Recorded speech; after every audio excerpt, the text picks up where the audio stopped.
오늘 베드로의 설교라는 제목으로 하나님의 말씀을 나누려고 합니다. 하나님의 말씀을 듣기 위해 앉아있는 분들 앞에 베드로는 무엇을 설교하였는가 하는 내용을 오늘 살펴보려고 합니다.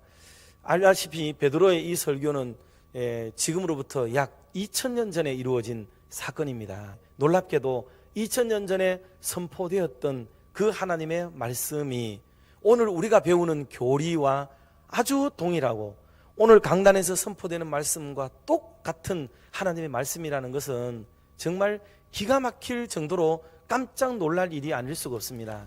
기독교 초기의 사도들의 이 말씀들, 선포되는 설교, 이 내용들은 기독교의 근간을 이루는 말씀일 뿐만 아니라 당시 내려오고 있는 유대교적 그릇된 시대와 또는 사조, 시류, 또 잘못 나가 있는 하나님 말씀에 대해서 모든 것을 올바르게 잡으려고 하는 말씀들, 그리고 어떤 경우는 구약의 예표들과 예언들과 그림자들이 이제 다 이루어졌음을 선포하는 말씀들, 이런 것들로 이루어졌다 하는 것을 알 수가 있습니다. 구약의 모든 주제는 무엇으로 집약이 된다고 우리가 알고 있나요? 구약, 오실 예수님에 대해서 집중하고 있죠. 오실 예수님.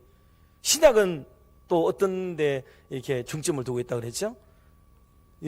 오신 예수님과 다시 오실 예수님에 대해서 집중하고 있는 거죠.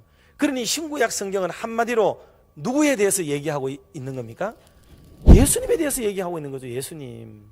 그러니까 예수 그리스도라는 말의 의미가 단순히 오늘 시대의 예수님이라는 단어의 의미로만 들리는 것이 아니고, 이게 구약 종교 혹은 유대교에서 상실되고 버렸던, 그리고 함부로 취급받았던 그 예수 그리스도를 드러내고 선포하고, 이 예수 그리스도야말로 우리의 구세주가 된다는 것을 강력하게 선포하는 게 그 신약에 나오는 말씀들의 내용이고, 우리 기독교가 붙들고 있는 말씀의 핵심이에요. 그래서 성경은 주구장창 처음도 중간도 지금도 한결같게 예수 그리스도를 집중하고 표적하고 있다는 이 놀라운 사실은 깜짝 놀랄 일이라는 거죠.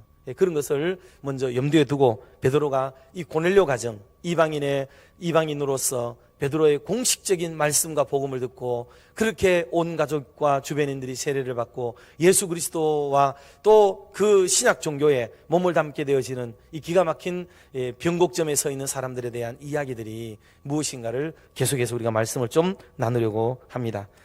첫 번째로는 하나님께서 친히 보내신 예수 그리스도라는 것을 강조해요. 하나님께서 친히 보내셨다. 유대인들은 하나님 그러면 끄뻑 넘어가는 거죠. 우리도 마찬가지고요. 하나님. 그러나 개혁교회는 지금도 표현을 쓸 때라든가 모든 걸 쓸 때 항상 예수 그리스도를 가장 먼저 이야기를 하게 되죠. 예수님. 하나님, 예수님은 누구냐 하면 하나님이 보내신 분이다. 우리가 그토록 가장 첫 번째로 여기고 가장 전능하신 하나님, 창조주 하나님으로 섬기고 있는 그 하나님이 보내신 이가 예수 그리스도다라는 거죠. 사도신경에 우리가 고백하는 바 이런 고백들이 있잖아요. 그 외아들 우리 주 예수 그리스도를 믿는다는 고백, 그리고 성령으로 잉태하고 동정녀 마리아에게서 태어나셨다는 이런 고백들, 이 고백들은 전부 예수 그리스도의 출처가 하나님이시라는 것을 보여주는 아주 중요한 고백이라고 볼 수가 있습니다. 그러므로 예수님은 어디서 오셨느냐? 하나님이 보내서 오셨다. 미션을 위해서 오셨다. 사명을 위해서 오셨다 라는 것을 우리가 고백하는 게 가장 중요한 것 중에 하나다 볼 수가 있겠습니다. 자, 그래서 이것은 하나님이 우리를 얼마나 사랑하는지를 보여주는 거죠. 왜? 목적을 가지고 오셨는데 하나님이 직접 오시는 게 아니라 하나님이 다른 하나님을 보내셨죠. 삼일체 하나님을 보내셔서 우리에게 대한 하나님의 사랑을 보여주신 놀라운 사건이 바로 이 사건입니다. 자, 두 번째로 베드로의 설교의 중심 내용은 뭐냐 하면 본을 보이신 예수 그리스도를 말씀을 지금 하고 있어요.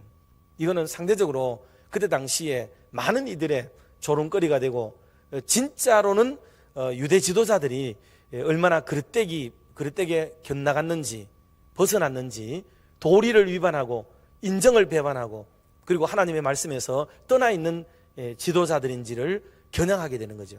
그와 상대적으로 예수 그리스도는 우리의 참된 모범이 되시고 행하시는 행보, 하시는 말씀들, 행하시는 일들마다 우리에게는 잔잔한 교훈과 얼마나 말씀에 중거한 그런 귀한 삶을 살았는지, 말씀을 입에 달고 살면서도 실제의 삶에서는 그렇지 못한 유대 종교 지도자들과는 전혀 다른 그런 형식과 길을 걷고 계시다는 것을 우리에게 가르쳐 주시는 말씀이에요. 자, 그래서 예수님의 사역은 그런 거예요. 제자들은 예수님을 배우는 자들이니까 예수님이 가서 배워야겠죠. 예수님은 그 배움에 대한 얘기를 이렇게 하셨어요. 마태복음 11장 29절 말씀 같이 한번 합독할까요? 나는 마음이 온유하고 겸손하니 나의 멍에를 메고 내게 배우라. 그리하면 너희 마음이 쉼을 얻으리니. 아멘. 그리하면 너희 마음이 쉼을 얻는다. 예수님께 잘 배우면 쉼을 얻는다. 휴식 얻고 안정을 얻고 행복을 누리게 되고 보람과 만족을 얻는 삶을 살게 된다 하는 말씀을 주신 거죠. 예수님이 우리의 행복의 출처, 기쁨의 근거, 그리고 우리의 만족된 인생을 살 수 있는 모든 것들이 예수 그리스도를 배움에 있다는 것을 우리에게 보여줘요. 그런데 주님이 오늘 그 수많은 배워야 될 것들 중에서 두 가지를 얘기했어요. 두 가지. 사실 어떻게 보면 두 가지만을 말씀하신 거죠. 다른 것들이 필요 없다는 말은 절대로 아니에요. 가장 강조한 게 두 가지라는 거죠. 그게 뭐예요? 온유와 겸손이에요. 이거는 그리스도인을 대표하는, 그리스도인들을 표현하는 대표적인 언어로서 온유와 겸손이에요.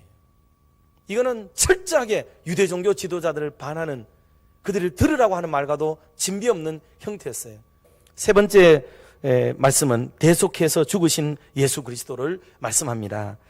이것은 39절에 나오는 말씀인데 예수님이 나무에 달려 돌아가셨어요. 이 일은 유대인들에게나 로마인들에게 있어서 예수라는 사람이 잘 죽었다, 죽어야 마땅했다, 저런 인간은 죽어야 돼, 죽더라도 곱게 죽게 하면 안 되지, 나무에 달아 죽여야 돼, 땅을 밟지 못하게 해야 돼 하는 강력한 저주의 상징이 바로 이거였습니다. 그런데 베드로는 이거를 변호하는 거예요. 예수님의 죽으심은 그렇게 죽은 게 아니고 하나님이 이 일을 하신 거였고 모든 이들의 대속을 위해서 십자가에 죽으신 거야. 이거는 우리가 그렇게 죽었어야 될 죽음인데 예수님이 우리 죄를 담당하신 죽음이야. 이것을 말씀하고 설교하는 게 고넬료 집에서 베풀었던 베드로 설교의 핵심이었습니다. 초대교회의 복음의 핵심은 뭐예요? 예수 그리스도의 죽음과 그의 부활 아닙니까? 이걸 왜 그렇게 얘기해야 되느냐? 유대교주의자들의 손가락질을 비난으로부터 벗어나게 만들 이 일은 이거밖에 없는 거예요. 그의 죽으심이 얼마나 정의로운 길이었고 오히려 당당한 일이었는가를 얘기를 할 수밖에 없는 거죠. 그래서 베드로도 이 말씀을 합니다. 그리고 이어서 당연히 네 번째로 성경대로 부활하신 예수 그리스도를 얘기해야 되죠. 이거는 유대인들에게 희망을 주는 것뿐만 아니라 이 예수를 하나님이 살리셨다는 것을 또다시 이야기를 함으로써 예수님의 부활은 그동안의 죽음과 전혀 다른 얘기였어요. 그리고 이 부활은 메시아의 확신, 메시아에 대한 확증을 보여주는 것이고 영원한 생명에 대한 확증입니다. 영생에 대한 확증을 보여주시는 사건, 살아계신 하나님의 능력이 바로 이것을 했다 하는 거예요. 자, 마지막 다섯 번째는 심판조가 되시는 예수 그리스도를 얘기해요. 이제 그분이 오셔서 심판한다.